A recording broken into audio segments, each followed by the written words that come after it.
আপনারা কিভাবে এরকম নর্মাল কোয়ালিটির ছবি থেকে এরকম 4K কোয়ালিটির ছবি করবেন আজকের সেই ভিডিওটা আপনাদের দেখাবো। অনেকেই চান নর্মাল কোয়ালিটির একটি ছবিকে 4K 8K কনভার্ট করতে, কিন্তু পারেন না। অনেক জায়গায় দেখেন যে তারা একটি নর্মাল ছবিকে কিভাবে 4K 8K কনভার্ট করে ফেলে। আপনি তো পারেন না, কারণ আপনি সেই এডিটিং সম্পর্কে আপনার কোনো ধারণা নেই। তো আজকে আমি দেখাবো কিভাবে আপনার নর্মাল ছবিকে 4K বা 8K তে কনভার্ট করে নিতে পারেন। চলেন ভিডিওটি শুরু করি। কিন্তু ভিডিও শুরু করার আগে বলে দিতে চাই, কেউ যদি আমার চ্যানেলে নতুন দর্শক হয়ে থাকেন তাহলে ভিডিওটি লাইক করে চ্যানেলটি অবশ্যই সাবস্ক্রাইব করে দেবেন এবং পাশে থাকা বেল আইকনটি বাজিয়ে দেবেন, যাতে আমাদের ভিডিওর পরবর্তী নোটিফিকেশনটা আপনাদের কাছে চলে যায়। তো চলে এলাম মোবাইল স্ক্রিনে। এখন আপনাদের নর্মাল কোয়ালিটির ছবিকে 4K করার জন্য আপনারা প্লে স্টোরে চলে যাবেন। প্লে স্টোরে লিখে উপরে সার্চ বক্সে সার্চ করবেন রিমিনি। রিমিনিকে সার্চ করে অ্যাপ্লিকেশনটি আপনারা ইনস্টল করে নেবেন।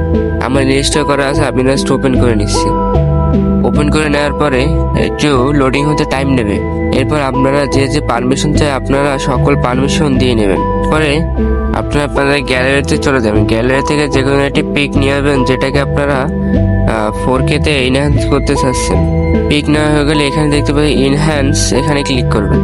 এখানে একটু লোডিং নেবে, এসার মাঝখানে আপনার জন্য একটি অ্যাডস শো করতে পারে। তো অ্যাডসটি আপনারা সম্পূর্ণ দেখবেন, তারপরে আপনার ছবিটি এনহ্যান্স হয়ে যাবে। দেখেন আপনার ছবিটি ইনহ্যান্স হয়ে গেছে। এখন দেখেন যে অরিজিনাল ছবিটা কিরকম এবং ইনহ্যান্স করার পর ছবিটি কিরকম দেখেন, মানে মারাত্মক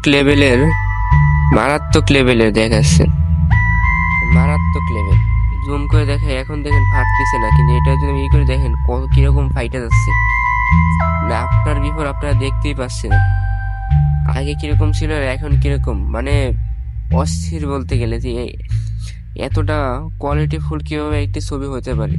এখন এইটিকে আপনারা জাস্ট এখান থেকে সেভ করেন। উপরে সেভ আইকন দেখতে পাচ্ছেন, এখানে ক্লিক করে এখানে সেভ টু অ্যাডস, এখানে ক্লিক করে আপনারা যে কোনো একটি অ্যাডস দেখে আপনাদের ছবিটি আপনাদের গ্যালারিতে সেভ হয়ে যাবে।